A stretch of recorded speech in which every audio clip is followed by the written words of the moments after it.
Haleluya, saudara-saudara yang dikasihi Tuhan, Shalom. Sore ini saya ingin berbicara tentang Mazmur 128. Saudara, hari-hari ini orang hidup mengeluh. Banyak orang sekarang ini merasa tidak diberkati, saudara. Tapi yang benar adalah Tuhan tetap memberkati keluarga demi keluarga. Tuhan tetap memberkati rumah tangga. Nah, yang penting adalah kalau radio gitu ya, disetel ke saluran yang tepat. Dalam hal ini dengan saluran Tuhan, dengan sorga. Dalam Mazmur pasal 128, dituliskan begini. Berbahagialah setiap orang yang takut akan Tuhan, yang hidup menurut jalan yang ditunjukkannya. Perhatikan di sini, dikatakan setiap orang.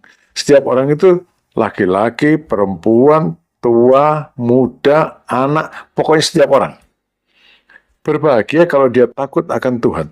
Tapi kemudian di dalam ayat yang keempat, diulangi lagi secara khusus. Sesungguhnya demikianlah akan diberkati orang laki-laki yang takut akan Tuhan. Kenapa? Saudara, karena memang saya pikir-pikir, saya amati, ya, orang laki-laki itu paling mengabaikan masalah iman. Yang lebih sering saya jumpai itu gini, udah mama aja lah, ngajar agama mama aja lah, doa mama aja lah, apa-apa semua mama, papa ada kesibukannya sendiri. Saudara, kalau demikian halnya, maka tidak setiap orang takut akan Tuhan. Tapi yang dimaksud adalah di keluarga setiap orang takut akan Tuhan, sehingga patut digarisbawahi, patut diulangi. Sesungguhnya demikianlah akan diberkati orang laki-laki yang takut akan Tuhan. Dengan kata lain, saudara, setiap orang di keluarga takut akan Tuhan, apa? Orang laki-laki, suami yang takut akan Tuhan justru memegang kunci untuk berkat kebahagiaan dalam rumah tangga. Takut akan Tuhan berarti menjauhi kejahatan. Baik kejahatan secara terbuka, maupun kejahatan yang tersembunyi. Banyak kejahatan tersembunyi, saudara. Ya, begini, kalau mau tahu kejahatan yang tersembunyi, mari kita tanya pada diri kita sendiri. Saya berbuat baik dengan tujuan yang tulus atau tidak? Perbuatan baik tanpa tujuan atau dasar latar belakang yang tulus, itu kejahatan yang tersembunyi. Sebab ujung-ujungnya untung buat aku, kamu nggak tahu. Mungkin kamu untung juga, mungkin kamu buntung. Tapi ada udang di balik batu. Setiap perbuatan baik, perkataan baik yang tidak tulus, ada udang di balik batu, itu adalah kejahatan yang tersembunyi. Juga kejahatan yang jelas-jelas nyata-nyata, ya, KDRT. KDRT bukan dilakukan oleh orang laki saja, saudara. Istri juga bisa melakukan KDRT terhadap suami, dan orang tua bisa melakukan KDRT terhadap anak-anak. Anak-anak juga bisa melakukan KDRT terhadap orang tua. Banyak contohnya. Saudara, orang yang takut akan Tuhan menjauhi kejahatan. Hidup menurut jalan yang ditunjukkannya. Dengan kata lain, dia punya prinsip patokan-patokan hidup yang pasti. Apa?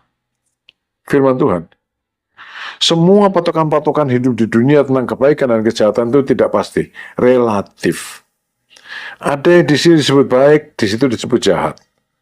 Misalnya gitu. Ada yang di sini dikatakan lucu, di situ dikatakan tidak ada lucunya sama sekali gitu. Relatif. Itu manusia. Jadi hidup menurut jalan yang ditunjukkannya adalah jalan Tuhan yang mutlak. Yang dikatakan Tuhan Yesus adalah ya di atas ya, tidak di atas tidak. Ini yang pertama. Jadi tidak terpengaruh oleh keadaan di luar. Justru pada manusia batiniah. Takut akan Tuhan.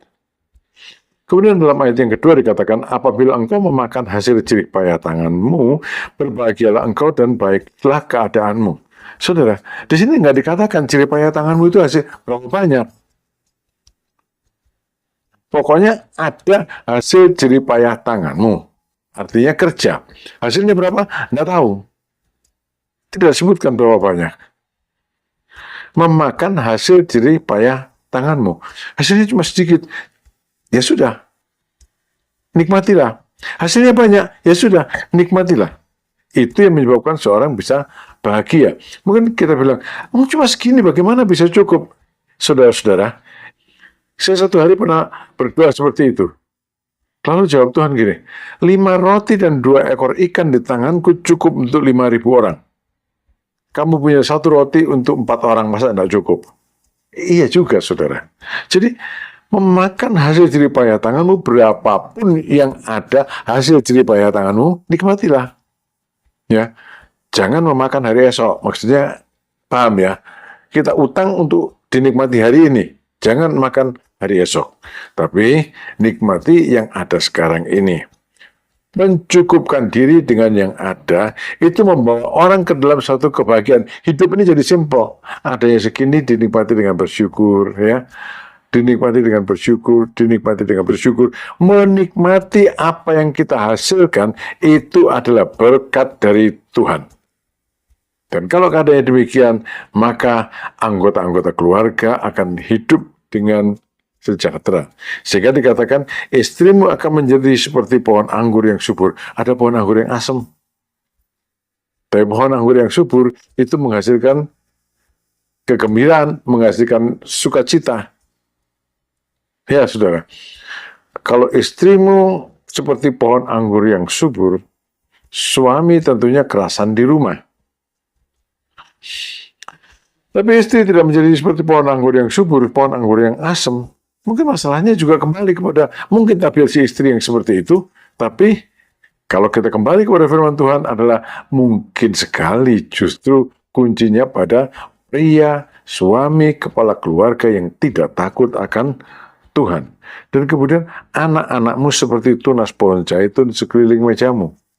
Saudara, pohon zaitun itu adalah satu pohon yang banyak gunanya. Minyak zaitun itu dipakai untuk menggoreng, ya. Dipakai untuk kosmetik, iya. Dipakai untuk mengobati luka, iya. Dipakai untuk mengurapi, iya juga. Anak-anak akan menjadi sesuatu yang sangat berguna di dalam rumah. Yang takut akan Tuhan, yang laki-laki, suami, kepala rumah tangga, takut akan Tuhan. Saudara, dalam keadaan demikian, maka berkat atas rumah tangga kita tidak tergantung pada kesulitan-kesulitan di luar sana, tapi dalam hubungan yang sehat antara kita dengan Tuhan, hubungan yang sehat antara kita dengan seisi rumah. Mari saudara-saudara, berhenti daripada mengeluh, tapi mulai kita belajar. Aku mau takut akan Tuhan sejak hari ini. Aku nikmati yang Tuhan berikan dengan bersyukur sejak hari ini. Tuhan memberkati saudara. Amin.